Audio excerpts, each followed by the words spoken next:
All right, good afternoon, everybody. My name is Dr. Hinojosa. I'm the faculty advisor for LCAA, and welcome to my kitchen. This is the first of many segments that I'll be doing where I'll be cooking, talking a little bit about my life, sharing some stories with you all, and hopefully teaching you a little bit about the art of cooking, right?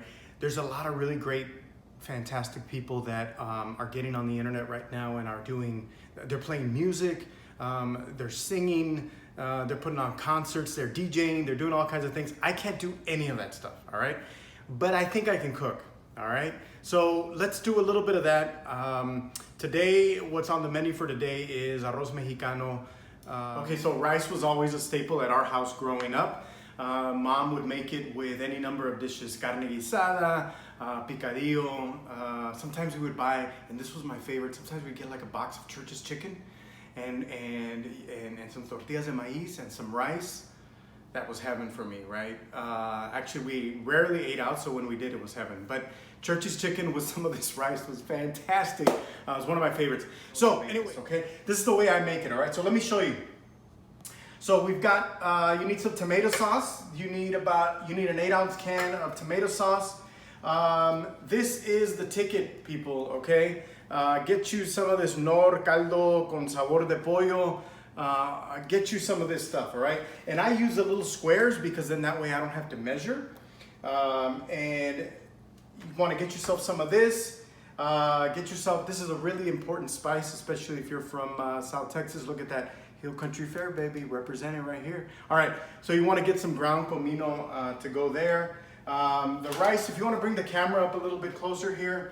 The rice, I use the jasmine rice. I think it holds better. I think it's a lot better, for cooking. And then if you want, and this is completely up to you, some people do it, some people don't. I've chopped up some green bell pepper, some onion, some cebolla. Don't chop it up, just leave it in the rings. And then some garlic. Just chop up some fresh garlic. Okay. If you want to add that, you can. This is what you're gonna need. This is not gonna cost you a lot of money. You all can get these ingredients at any grocery store you're at. Okay. So let me show you. Here's my pot. I use this Le Creuset Dutch oven, but of course any pot that you have at home you can use. So so I'm gonna do the jasmine. I'm gonna cook 2 cups of rice, okay? So we're just gonna start off. I've already got the oil, I've got the fire going. We're just gonna fry 2 cups of rice, okay?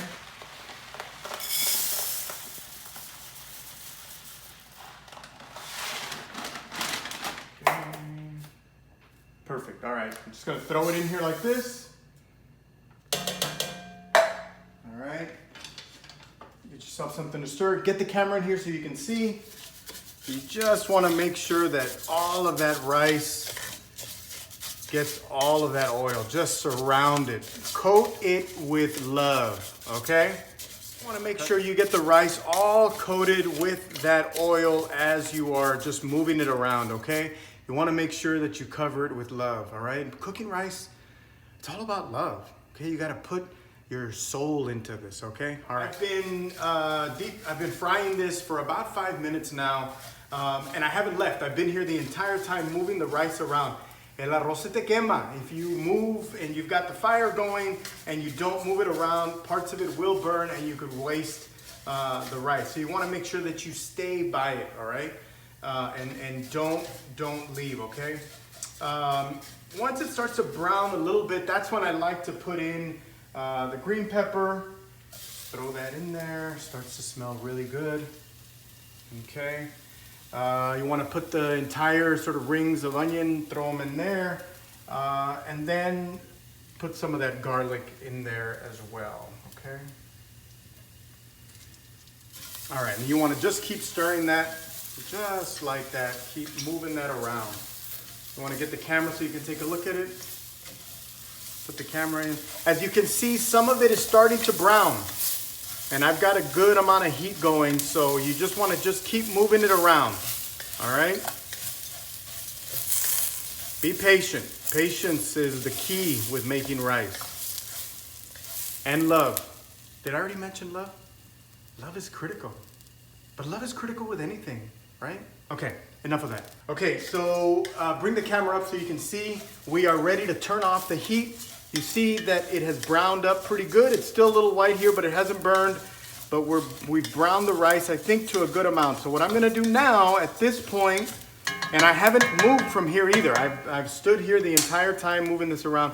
What I'm gonna do now is turn off the heat, and we're gonna start moving to adding the water to the rice. Now, basically, the magic formula is 2 cups of rice, 2 cups of water per 1 cup of rice.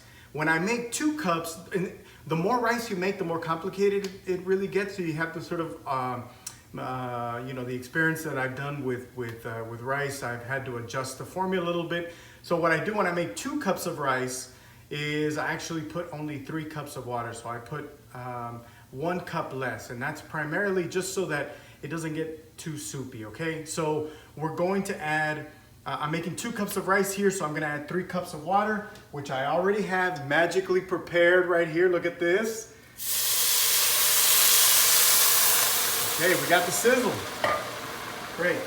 This is also the time when you're gonna add the tomato sauce. Remember, you've got the heat off right now. All right, let's open this can here. Okay, can I get the camera up here? So there's different philosophies to tomato sauce. Some people like to put less tomato sauce, some people like to put more. I put 1 can per 2 cups of rice, okay? But here's the thing, if I'm making 1 cup of rice, I'll put the entire can. I'll go crazy like that. That's what I do sometimes. But if you're making 2 cups, put 1. If you're making 3, I put 2. I'm only making 2 cups of rice, so I'm gonna put 1 of these 8-ounce cans of tomato sauce. Just throw that sucker in there, swirl it around like that. Next thing you wanna do is you wanna get the magic stuff, okay? The Nor caldo de pollo con sabor right here. This is what every household needs this. Get it at your H-E-B, your Kroger, wherever you do your shopping. Make sure you have it. Now, like I said, I do the cubes, right? So that I don't have to measure. And typically what I do is I put 1 cube per 1 cup of rice, okay? So I've got 2 cups of rice going, so I'm gonna put 2 cubes. This is gonna give the rice all of the flavor. Just kind of mash it in there, right? And just, you can even see the rice and the whole, the pot just sort of smiling back at you because it's happy to receive this caldo de pollo. It's gonna give it a really great little flavor here, okay? Last but not least, the cumin, freshly ground cumin, the comino. You don't want a lot of comino, just a little bit. Every time I put this on there, my mom yells, "Ya no le pongas, es todo, that's enough." So you don't want to do too much. I usually do 1 little shot, 2 little shots. Let's do 1 more. Orale, that's it. That's all you want to do, okay? Then you want to stir this around, and now you're ready to turn the heat back on, okay?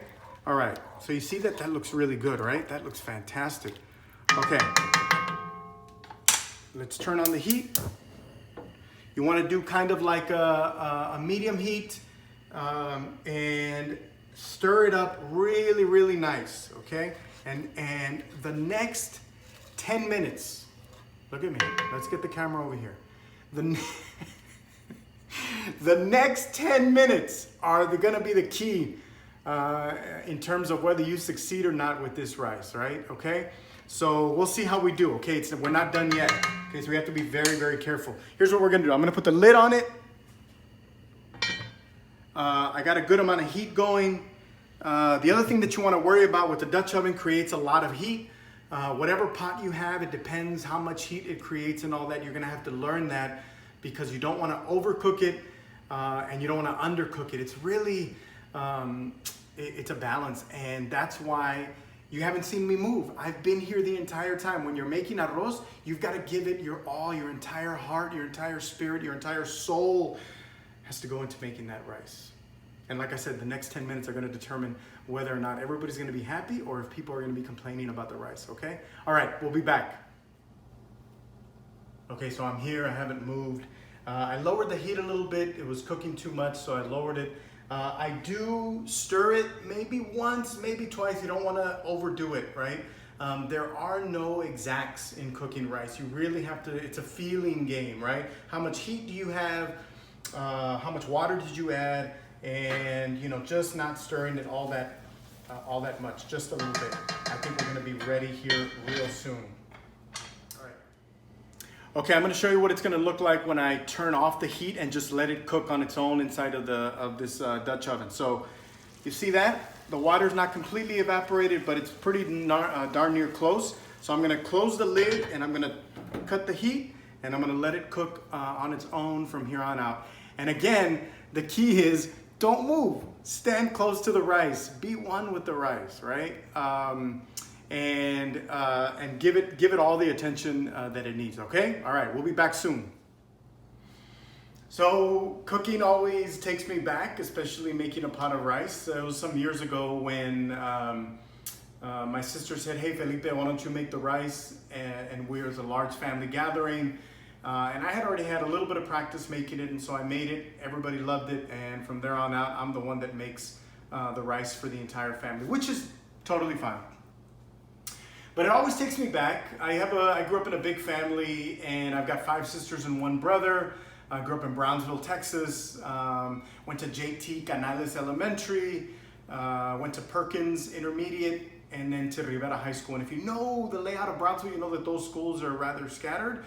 But when I was going to JT Canales, I lived in el barrio de what they called el barrio de la 421, which was closer to El Puente, the bridge, or Texas Southmost College, along International Boulevard.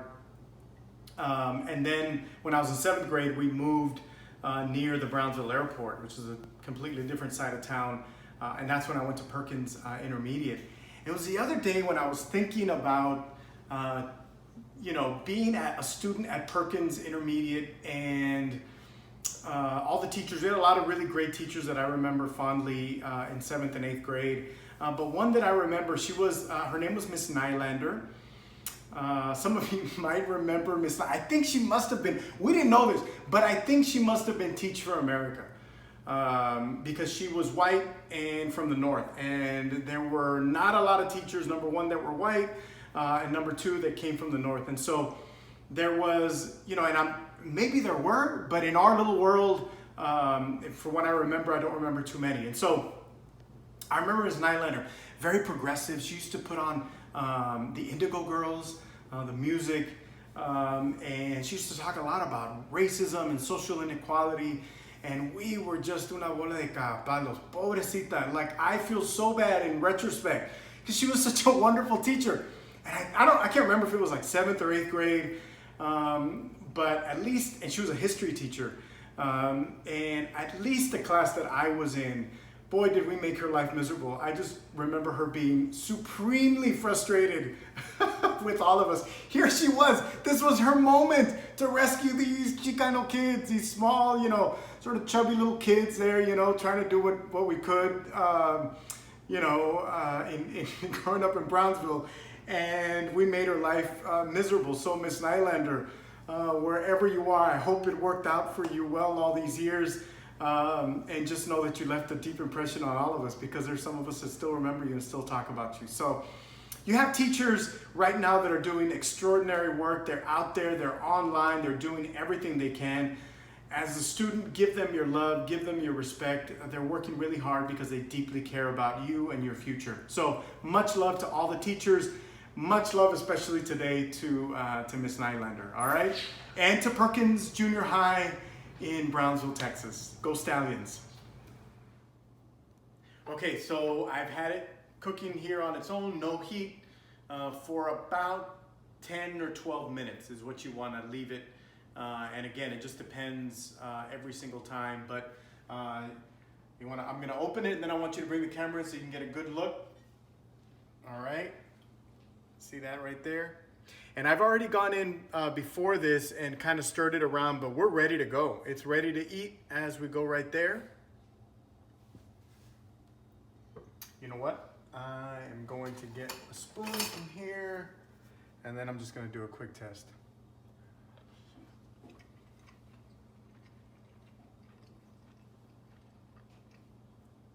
That's the stuff right there. Hey, this was it. thank you all so much for tuning in. And if you have any questions, let me know, right? I mean, like I said, experiment with this, try it out, check it out, but try to make it, and people will love you. Believe me, if you can make a good pot of rice, your friends, your family, people around you will shower you with love. There's no doubt about that. Okay, next time we got some salsita. We're gonna make some frijoles. But right now I'm ready to eat lunch because I'm hungry, y'all. Okay, we'll see y'all later. Bye-bye.